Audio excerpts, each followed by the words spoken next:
The father's warning. The training hall was filled with the rhythmic sound of footsteps, screams of effort and the sharp impact of fists against sandbags. Bruce Lee moved among his students with the precision of a master, correcting postures, adjusting strikes, demonstrating techniques with a fluidity that seemed to defy the laws of physics. His eyes, sharp as blades, didn't miss a single detail. It was there, in that space of wood and sweat, that he felt truly alive. That's when the door opened with a soft creak. Hoi-Chuen, his father, entered with the quiet elegance of a man accustomed to the Cantonese opera stage. He was wearing a dark, impeccable suit and had that serene expression on his face that Bruce knew so well, a mixture of pride and concern. The students, recognizing the legendary actor, paused their training for a moment, bowing in respect. Bruce smiled, wiping the sweat from his forehead with the back of his hand. "Dad, what a surprise. I didn't expect to see you here today." Hoi-Chuen approached, watching the students resume their exercises. "I needed to talk to you," he said, his voice low but firm. "And I didn't want to wait until evening." Bruce crossed his arms, intrigued. "About what?" The old actor looked around, as if the walls could hear. Then, he fixed his eyes on his son. "You are becoming very bold, Hoi-Chuen," he said, using Bruce's birth name. "I'm not just talking about martial arts. I'm talking about your life." Bruce raised an eyebrow. "Bold how?" His father sighed, as if choosing his words carefully. "You defy everything. The traditional masters, the rules of styles, even the Americans with their ideas of cinema. You are not afraid of anything, and that is dangerous." Bruce laughed, a light, almost challenging sound. "Fear is just an illusion, Dad. If I don't challenge it, how will I grow?" Hoi-Chuen slowly shook his head. "The world is not like a ring, my son. Outside here, the rules are different. Powerful men do not fight with honor. They crush those who threaten them." He paused, his dark eyes shining with a rare intensity. "You already have enemies. Men who don't like the way you talk, the way you act, the way you attract followers. They're waiting for a mistake from you." Bruce felt a chill run down his spine, but he didn't let it show. "I know how to take care of myself." "It's not just about you," the father replied, his voice getting deeper. "Your family is here. Linda, Brandon, Shannon. If something happens to you, what will become of them?" The hall seemed to grow quieter. Bruce looked at the students, now motionless, as if they sensed the tension in the air. He knew that his father was not a man of exaggerations. If it was there, it was because the concern was real. "What do you want me to do?" he asked finally. Hoi-Chuen placed a hand on his son's shoulder. "Don't stop fighting. But pick your battles. Don't be an easy target." He paused, as if measuring the weight of the next words. "And if you need to, get out of Hong Kong. There's a world out there, but there are also places where you can be more than a fighter. Where you can be a master, an artist, a free man." Bruce looked at his father, feeling the weight of that conversation. He knew that Hoi-Chuen was not just a famous actor, he was a man who had survived wars, changes of power, betrayals. If he said there was danger, it was because he had already seen it up close. "I'll think about it," Bruce said finally. His father nodded, satisfied. "That's all I ask." Then, with one last look around the room, he turned to leave. Before crossing the door, however, he turned one last time. "And Hoi-Chuen, don't forget where you came from. Humility is the only thing that keeps a man alive when everyone wants to see him fall." Bruce stood still, watching the door close behind his father. The room resumed its rhythm, but something had changed. He looked at his hands, strong and agile, and for the first time in a long time, he felt the weight of responsibility not only on his shoulders, but for the future of those he loved. And, without anyone seeing, he made a silent promise: he would not let his pride put them at risk. But he also wouldn't let fear stop him from being who he was. Final chapter, The Weight of the Blade. The days that followed were deceptively still. Bruce kept his word, trained with more discipline, listened to the advice of older masters, and even reluctantly agreed to have his father accompany him in some of the more delicate negotiations with neighboring clans. But beneath the surface, something was simmering. The first sign came in the form of an anonymous letter, left on his desk at work. The paper was thick, expensive, and the broken wax seal revealed only a single sentence, written in precise characters. The tiger does not bow to the lamb. Bruce crumpled the paper in his hand, feeling the heat of anger rise up his neck. It wasn't a warning, it was a statement.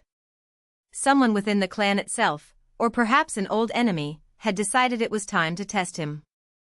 The opportunity to respond came sooner than expected. That night, during the Lantern Festival, when the main hall was filled with guests and music echoed off the walls, a group of masked men invaded the courtyard. These were no ordinary thieves, their blades were sharp, their movements disciplined, and their leader, a tall man with scars across his face, carried a curved sword that Bruce recognized immediately. He belonged to the Liao clan, ancient rivals who had sworn revenge after their father humiliated them in a land dispute years before. Bruce didn't hesitate. In one fluid movement, he picked up the training stick that was leaning against the wall and walked forward. The first attacker fell from a blow to the knee, the second, with an elbow to the chin. But the Liao leader was different. He didn't attack right away, he stood still, watching, as if he were assessing an animal in an arena. "You fight well, son of June," he said, his voice hoarse. "But a tiger doesn't need claws when it can use its mind." Bruce didn't respond. He knew words wouldn't save him there. The combat was fast and brutal.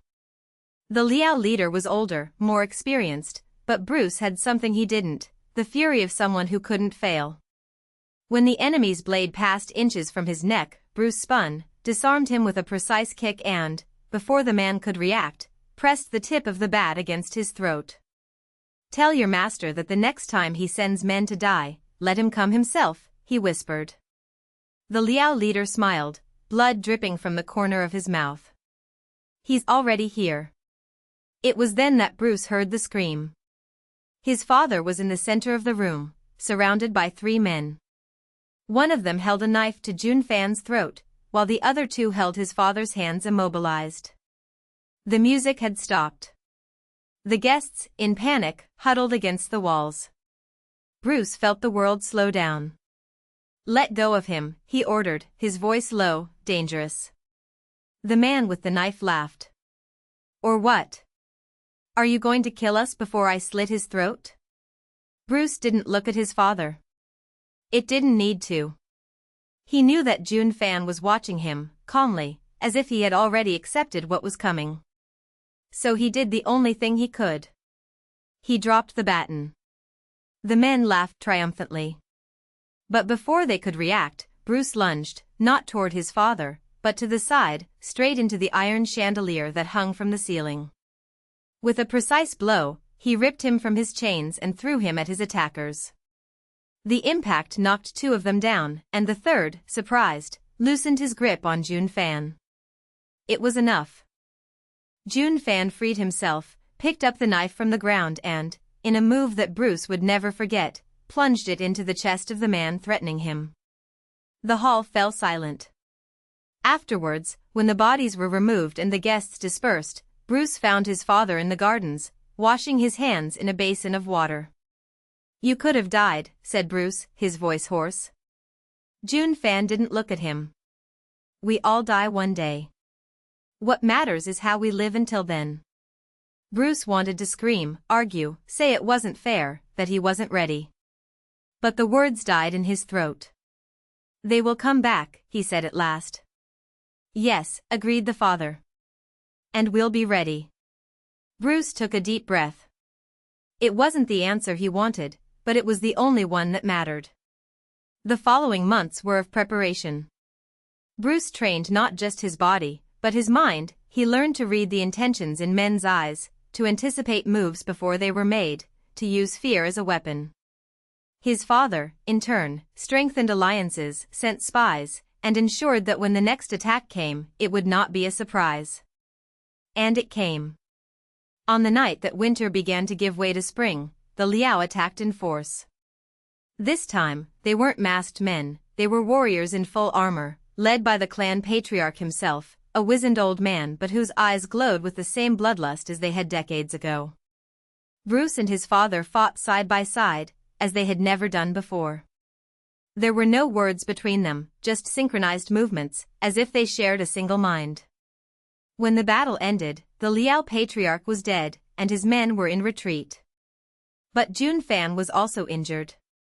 A blade had pierced his side, and blood ran between his fingers as he leaned on Bruce. "Father." "Enough talk," interrupted Jun Fan, panting. "Listen. Listen well." Bruce leaned in, heart pounding. "Humility is not weakness," said the father. "It's the only thing that keeps us alive when everyone wants to see us fall. Remember that." Then he closed his eyes.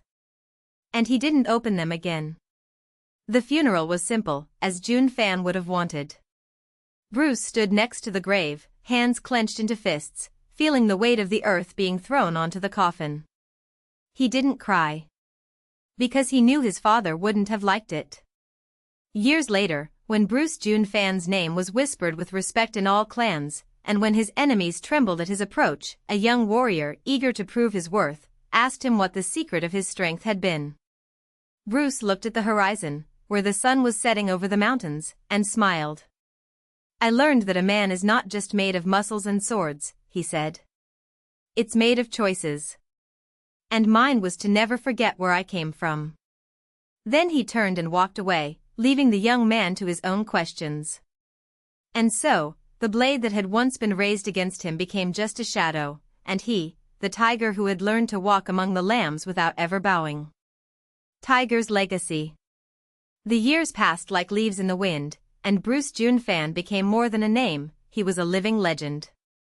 The clans that once saw him as a threat now sought his alliance, and those who defied him fell before they could even raise their blades. But the true test of his strength was not in battles, but in the choices that destiny presented him.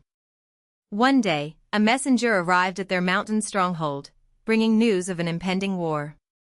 Two of the largest clans in the north, the Iron Wolves and the Jade Serpents, had broken an ancient truce, and the conflict threatened to engulf entire villages. The leader of the wolves, a man named Kong, had sent a letter to Bruce, asking for his intervention. "You are the only one who can stop this," the message said. "Come to the valley at dawn, or the blood of 1,000 innocents will be shed." Bruce didn't respond right away. He knew that Kong wasn't calling him out of kindness, but out of fear that if the war continued, the tiger he himself had helped raise would turn against him. But he also knew that if he refused, he would be condemning people who had nothing to do with the clan's ambitions. That night, as he sharpened his sword, a figure entered his chambers unannounced. It was Mei, a woman with piercing eyes and scars on her arms, leader of the Jade Serpents. "You don't have to go," she said, her voice cold as steel. "Kong just wants to use you to weaken my people. If you show up, you'll be a target." Bruce looked up, but didn't stop the movement of the stone over the blade. "And if I don't go, who will protect the innocent?" Mei crossed her arms. "Innocent people die every day. The world is not fair." "No," Bruce agreed. "But I can make it a little less cruel." She snorted, but didn't insist. Before leaving, however, he issued one last warning. "Kong will not fight with honor. He has a new poison, a substance that paralyzes muscles before killing. If you go, take this." And he threw a small dark glass bottle at Bruce's feet. "It's the antidote. But it only works if taken before the attack." Bruce put the bottle away without saying anything. He knew that Mei didn't help him out of kindness, she also had her own interests. But in the clan game, alliances were made of needs, not trust. At dawn, Bruce arrived in the valley accompanied only by two of his most loyal men. Kong was waiting for him with 100 warriors, their black armor gleaming in the rising sun.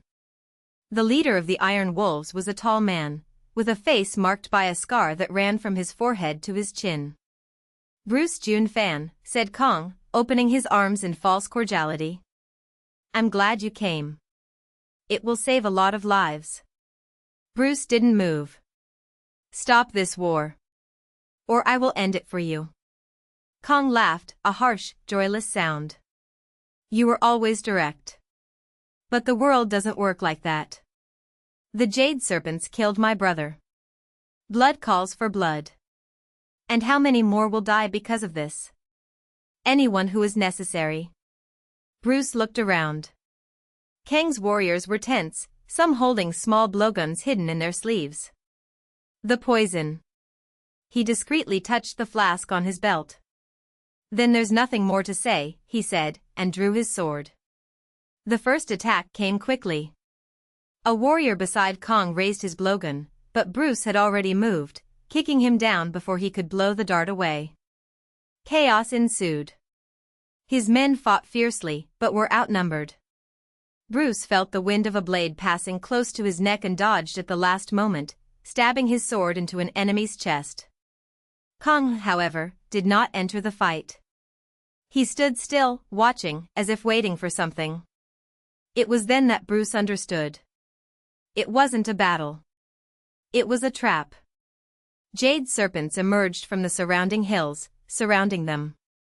May was at the front, her sword already stained with blood.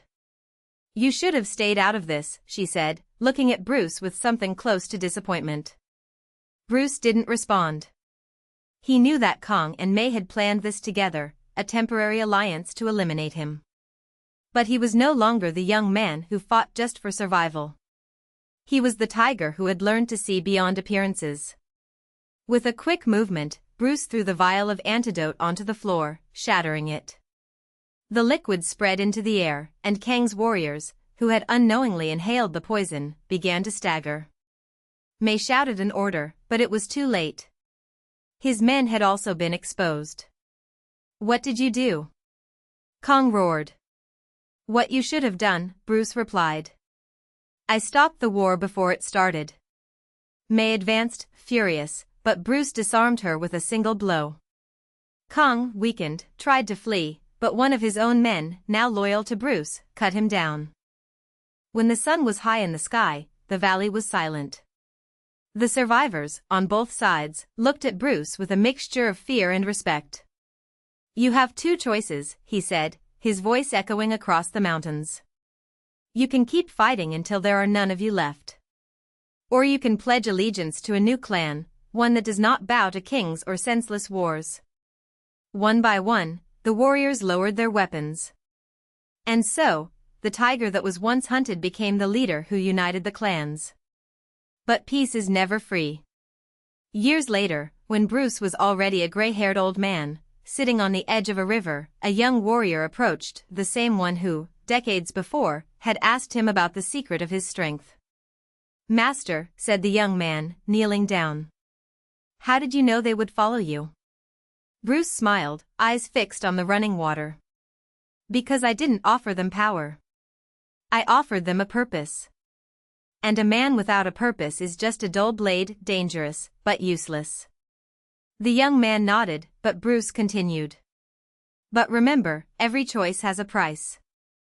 And mine was to never forget that, in the end, we are all lambs in the face of time. The difference is that some learn to roar before they are devoured. And with that, the old tiger closed his eyes, letting the wind carry his words away. The sun has set.